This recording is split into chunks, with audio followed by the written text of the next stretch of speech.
No es una sorpresa que 2023 fuera un muy buen año para el cine mexicano, porque en realidad el cine mexicano viene de una racha de muy buenos años. Pero además pareciera que este año fue en particular un año en el que coincidió el mundo de la crítica y de los festivales y de los premios con el triunfo en taquilla de algunas películas. Fue el mejor año para el cine mexicano en taquilla desde que inició la pandemia, lo cual es una muy buena señal. Significa que la gente está volviendo a las salas de cine después de tanto que se dijo que el cine se moriría y tal, pero se van llenando de nuevo y es muy gratificante ver que lo hacen con producciones nacionales. Además, también por supuesto tenemos que tomar en cuenta las producciones de plataformas como Netflix, ViX o Prime Video, que cada vez apuestan más por contenidos originales para sus plataformas. Y entonces hay títulos muy aclamados tanto en plataformas como en salas de cine. Así que aunque a veces no pareciera particularmente en el cine mexicano, hay muchísimo de dónde escoger. Y es por eso que intenté hacer una lista muy amigable, accesible, de películas que ya se vieron, que ya se estrenaron en plataformas o que pasaron por cines y ya están en plataformas, porque también hay algunas que ya vi que todavía no tienen su estreno comercial, pero en su mayoría ya llegaron al público en general o ya están disponibles en algún lado. Y también de la mayoría de ellas ya hablé aquí en el canal, así que si quieres saber más de alguna en particular, puedes buscar su respectivo video. Así que sin más preámbulo, estas son las mejores películas mexicanas de 2023.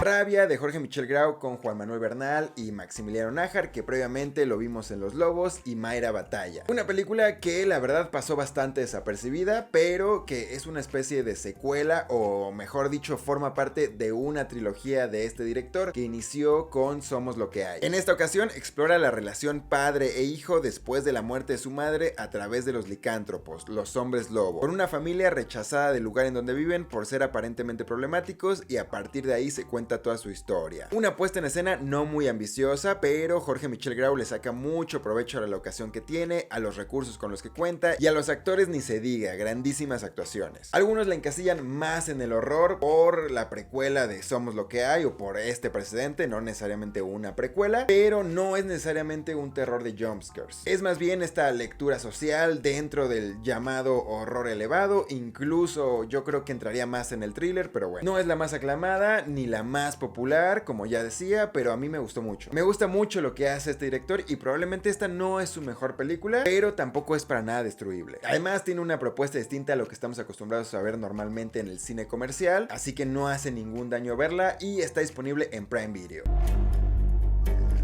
Seguimos con La Dama del Silencio, el documental de la Matavejitas de Netflix dirigido por María José Cuevas, que esta directora venía de hacer Bellas de Noche, que es un documental totalmente distinto a este, y en esta propuesta de Netflix con la Matavejitas, más que ser el típico documental de asesino serial, muestra cómo construyen un personaje para dar un espectáculo mediático, dejando a un lado a las víctimas, incluso teniendo víctimas colaterales en la búsqueda de Juana Barraza, e incluso tiene un humor negro involuntario como consecuencia de la incompetencia de las autoridades. Un documental muy interesante, con una ejecución muy interesante y muy valiosa. También se me hace un documental muy valiente, que incluso raya en ser un documental de denuncia. No tiene desperdicio, una de esas joyas que de pronto se pierden en Netflix o pasan medio desapercibidas. La conversación sucedió demasiado rápido, pero vale muchísimo la pena verlo. Por acá va a aparecer la entrevista que hice con la directora en el momento de su estreno, por si quieres saber más de este documental imperdible en Netflix.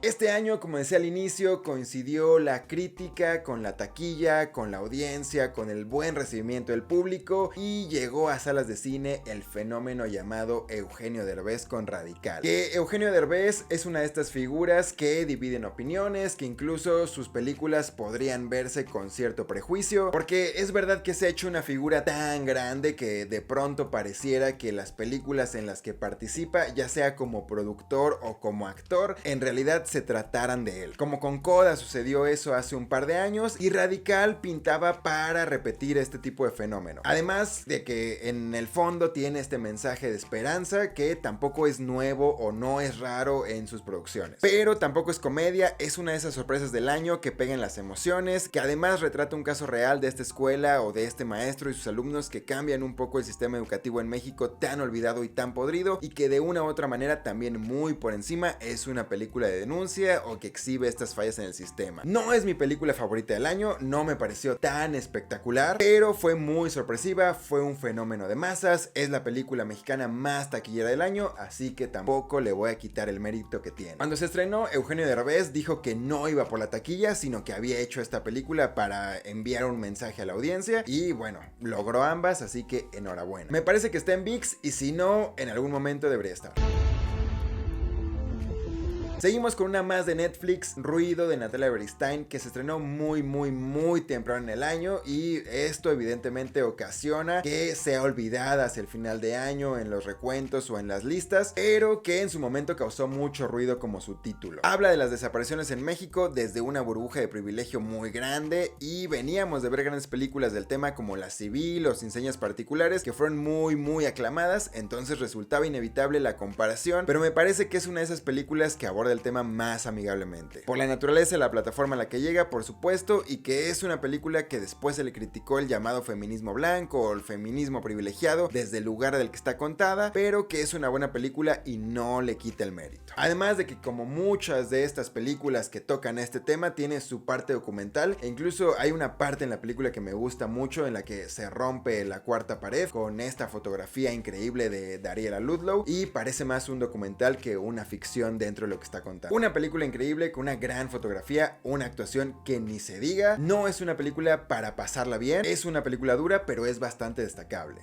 No estás sola. No estás sola. No estás sola. No estás sola. No estás sola. Seguimos con Familia, también de Netflix, con un caso totalmente contrario al de Ruido. Se estrenó en los últimos meses o en los últimos días del año pasado, entonces eso también ocasiona que se olviden de ella en las listas porque ya la cerraron. Pero es la incursión de Rodrigo García, el hijo de Gabriel García Márquez, en el cine mexicano con un elenco increíble. Y que más allá del drama familiar, porque eso es la película, un drama familiar, las actuaciones son lo que valen totalmente la pena. Ha dividido opiniones, es verdad que no es una película súper trascendental, que haya generado muchísima conversación, tampoco es una película que se haya vuelto tendencia, pero no es para nada mal. Y por ahí un día, si no tienes mucho que hacer, si no sabes muy bien qué ver, la puedes ver en Netflix.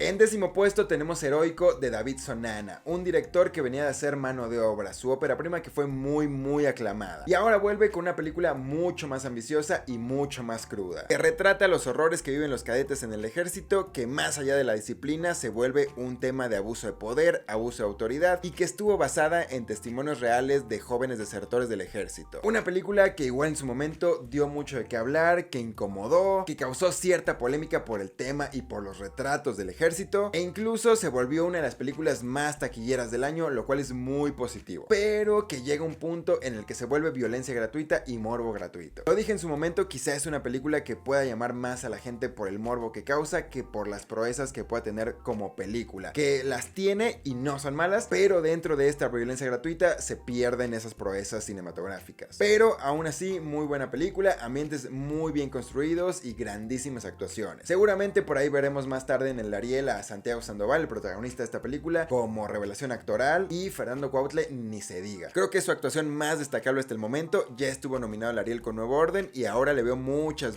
más posibilidades de ganarlo, así que ojo cuando sucede el Ariel. Heroico, de David Sonana, no ha llegado a plataformas, no sé si llegará por la naturaleza de la historia que cuenta, por la incomodidad que genera, pero está disponible para rentar en diferentes servicios, en las opciones extras de Prime Video, en YouTube, en Claro Video, etcétera, entonces accesible es. Seguimos con un documental que me pareció muy entrañable, me conmovió, me hizo reír. Es muy sencillo, pero te hace pasarla muy bien. Pedro de Lior-Spilk, que retrata una parte poco conocida del artista Pedro Friedberg. Podría pensarse que se trata de un homenaje a su obra, que no es que no lo sea, pero se vuelve un retrato muy íntimo de su personalidad, de su vida, que es un lado que a los periodistas, a los críticos de arte, incluso al mismo Pedro le había costado mostrar durante sus tantos años de carrera. Y en este documental se ve cómo le cuesta a la directora sacar ese lado, pero fluye muy bien y termina siendo un documental muy entretenido, como decía, muy entrañable, te ríes, te conmueves y te la pasas muy bien. Y además te da un repaso rápido de historia de arte mexicana, que también es muy valiosa y muy interesante. Pedro, que no es original de Netflix, pero lo puedes ver en esa plataforma. Una de las grandes sorpresas del año, Sobreviviendo mis 15. Una comedia adolescente que trata sobre una chica organizando su fiesta de 15 años, pero que su familia acabe de subir de escalón de clase social viniendo del barrio, y entonces se encuentra con esas diferencias y contrastes de cultura de lo que quiere su familia con las ideas arraigadas que tienen, versus el nuevo mundo que está conociendo su escuela y que de una u otra manera la protagonista busca cumplir las expectativas de todo mundo. Así que eso es lo que es, una película de conflicto adolescente. Coming of age sobre cumplir expectativas, encontrarse uno mismo, etcétera, etcétera. Temas que no son nuevos en ningún tipo de cine, pero que son tratados inteligentemente en esta comedia mexicana. Que por lo mismo, por ser una comedia, podríamos ser renuentes a ella, podríamos verla con cierto prejuicio, pero que demuestra que se pueden hacer grandes comedias muy inteligentes para quitarnos este estigma del cine mexicano. Gran sorpresa del año, también una de las más taquilleras que ya puedes ver en ViX. ¿Están listas?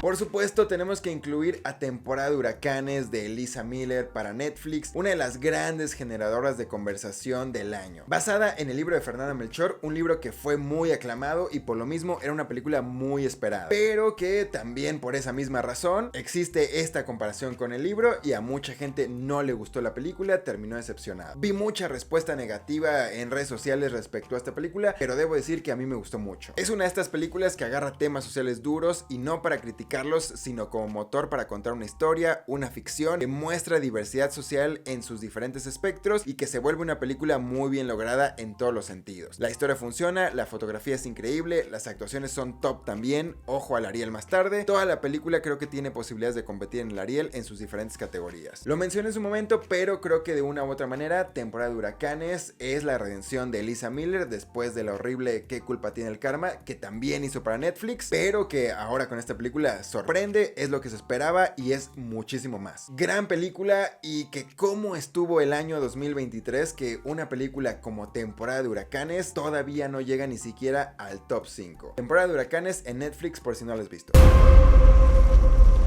Otro documental que tenemos que incluir en la lista es El Eco de Tatiana Hueso. Tatiana Hueso ya es una directora muy consolidada, incluso mucho más como documentalista a pesar de venir de hacer Noche de Fuego, y en El Eco se sale de su zona de confort incluso como documentalista. Ella misma lo ha dicho en diferentes presentaciones de la película, en entrevistas. En este documental dejó a un lado el formato que ya dominaba, las entrevistas, para ir y plantar su cámara dentro de esta comunidad que es El Eco y hacer un retrato. El Eco es una comunidad rural en donde hay carencias, en donde tienen roles muy definidos, pero que justo Tatiana Hueso va a sacar el lado humano de la comunidad, sus creencias, sus tradiciones, sus deseos, y no como una romantización de la precariedad, tampoco como una denuncia, sino como un retrato, y un retrato muy bien logrado, muy conmovedor, en el que se nota ya esta consolidación y esta evolución de Tatiana Hueso como cineasta y como documentalista, que además tiene una sensibilidad única, con una película llena de proezas como todas sus películas. Esta es la única película de la lista que no se ha estrenado comercialmente, pero seguramente llegará a cines en la primera mitad del año. Este año el aclamado director Ernesto Contreras estrenó dos películas. Una a final de año, una comedia bastante olvidable de la cual no vamos a hablar, pero a mediados de año estrenó en Netflix El Último Vagón, una película basada en el libro de Ángeles Doñate y que está basada en historias reales de este tipo de escuelas vagón, y que tiene un discurso bastante parecido al de Radical, a pesar de que se estrenó antes que Radical. Niños en situaciones complicadas que desafían al sistema a través de la educación y salen adelante a pesar de las dificultades, de las precariedades, de las vidas difíciles, etcétera, etcétera. Muy entrañable, muy conmovedora. Ernesto Contreras es un director que ha ido evolucionando con su estilo, ha pasado de hacer cierto tipo de películas a otro, mucho más comerciales, mucho más amigables, pero que tiene un sello muy distintivo, una sensibilidad muy única y que sus temas siempre están ahí presentes. En esta película se ven los temas que a él le gusta tocar, retratar, y además es una película muy bien lograda, muy bien actuada, que siento que no tuvo el reconocimiento que debía, pasóme desapercibida o caducó muy rápido, pero bastante destacable. También yo creo que es una de esas que, ojo a los premios más tarde, El Último Vagón en Netflix. Escoja bien su vida. Y llegamos al top 5 de la lista, las mejores del año en mi opinión. Y por supuesto tenemos que incluir a la grandísima sorpresa del año, Señora Influencer de Carlos Santos, con además una actuación increíble de Mónica Huarte. Vendida como una comedia desde el título, el póster, el tráiler, pero que en realidad desde los primeros momentos te hace ver que es una cosa bastante oscura que se vuelve cada vez más extraña y creepy conforme avanza. Mucho se habló de que si es una película tipo A24 por la extrañeza que tiene. A mí no me lo parece, en ese sentido me parece más una película tipo A24 huesera, que ya llegaremos a ella en su momento, pero quiero decir que llegó un momento en el que el fenómeno mediático llegó a estas dimensiones de compararla con este tipo de producciones, lo cual está perfectamente bien y es perfectamente válido. También una de las más taquilleras del año, como ya decía, es la sorpresa del año para todo el mundo, sobre todo por cómo avanzan o cambian las cosas conforme va avanzando la historia en la película. Todavía no se estrena en ninguna plataforma, pero estoy seguro que eventualmente llegará. En cuarto lugar tenemos Perdidos en la Noche, la nueva película de Amat Escalante con Juan Daniel García Treviño, Esther Expósito y Bárbara Mori. Muy aclamada desde su paso por el Festival de Cannes, en México se estrenó en Morelia y no formó parte de la competencia oficial del festival, pero sí fue uno de los estrenos más glamurosos porque vino Esther Expósito, también estuvo Bárbara Mori, entonces fue todo un espectáculo de alfombra roja y tal. Y que justo lo dije en su momento en la crítica, podría ser una película que decepcione por estar buscando esta superficialidad de las actrices, toca otros temas totalmente distintos y mucho más profundos. No es una película súper comercial, súper frenética, es más el corte autoral de Amat Escalante, tema social o temas sociales que por supuesto no resultan cómodos o amigables para todo público. Se estrenó a final de año y a pesar del glamour y de su paso por festivales, no llegó a muchísimos cines, no buscaba ser una película comercial, súper taquillera, probablemente era más una película de nicho, pero a mí me gustó muchísimo. Se me quedaron bastantes cosas de ella para seguir reflexionándola, me gustaron mucho las actuaciones, la construcción de escenarios, era difícil que compitiera con otros fenómenos como Señora Influencer o como Radical, pero que en cuestión artística juega totalmente en otro terreno. No tiene mucho que se estrenó en cines, así que seguramente tardará algunos meses más en llegar a plataformas, pero para tenerla en el radar.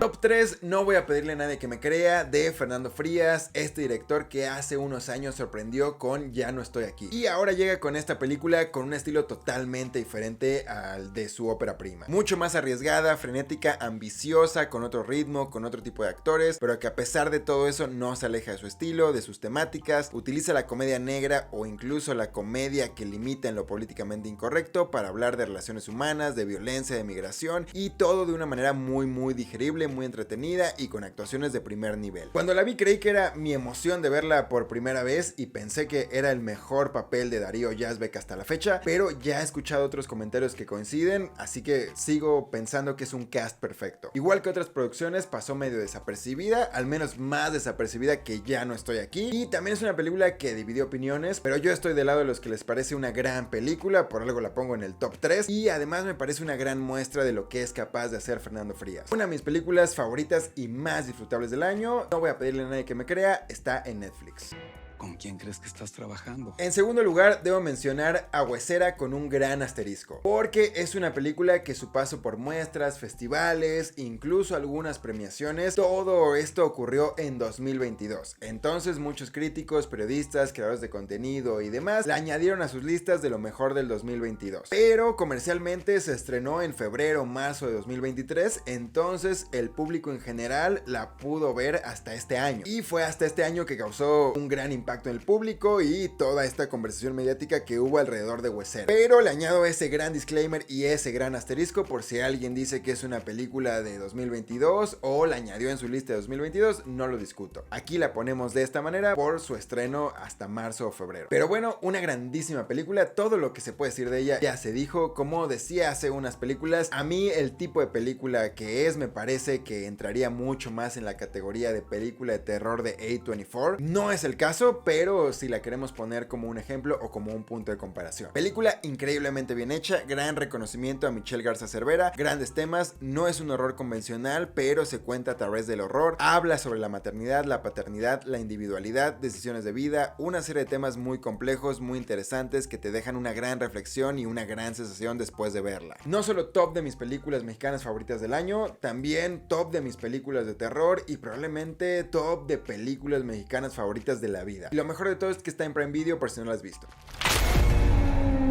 Y en primerísimo lugar tenemos a Totem de Lila Vilés, que es una película que por la naturaleza de lo que es, por lo que ha generado, por el fenómeno en el que se ha convertido, va a estar en todas las listas del año. Es la película elegida para representar a México en busca de una nominación al Oscar, así que eso habla mucho de ella. Hasta el momento en el que estoy grabando esto no se han anunciado las nominadas. Totem solo entró a la shortlist, así que estamos esperando que se anuncie. Pero que consiga o no la nominación, es una película que se sostiene por sí misma, es increíblemente tierna, increíblemente sensible. Es muy fácil conectar con ella, te hace pasar y sentir por todo tipo de emociones, tiene sus momentos de risa, pero tiene sus momentos muy oscuros. Yo la vi 2 veces en pantalla grande y 2 veces me sacó lágrimas con todo y que yo soy una piedra para eso, así que otra vez, consiga o no la nominación, todo lo que ya ha logrado, ganado, lo que ha hecho sentir y esa conexión que ha generado con el público, no se la quita a nadie. Además, con esta película, Lila Vilés se consolida como una de las mejores directoras o más interesantes o más prometedoras de la actualidad en México, y además es una película que creo que va a marcar época. Por todo lo que está ocurriendo alrededor de ella, por todo lo que se ha dicho de ella y por cómo ha ocurrido todo, creo que va a abrir paso para que más cineastas cuenten este tipo de historias o para que ocurran más fenómenos de este tipo en el cine mexicano, y eso es sumamente importante. No tiene mucho que se estrenó en cines, seguramente si consigue la nominación al Oscar se podría reestrenar en salas, y si no, llegará a plataformas en algún momento, estoy seguro.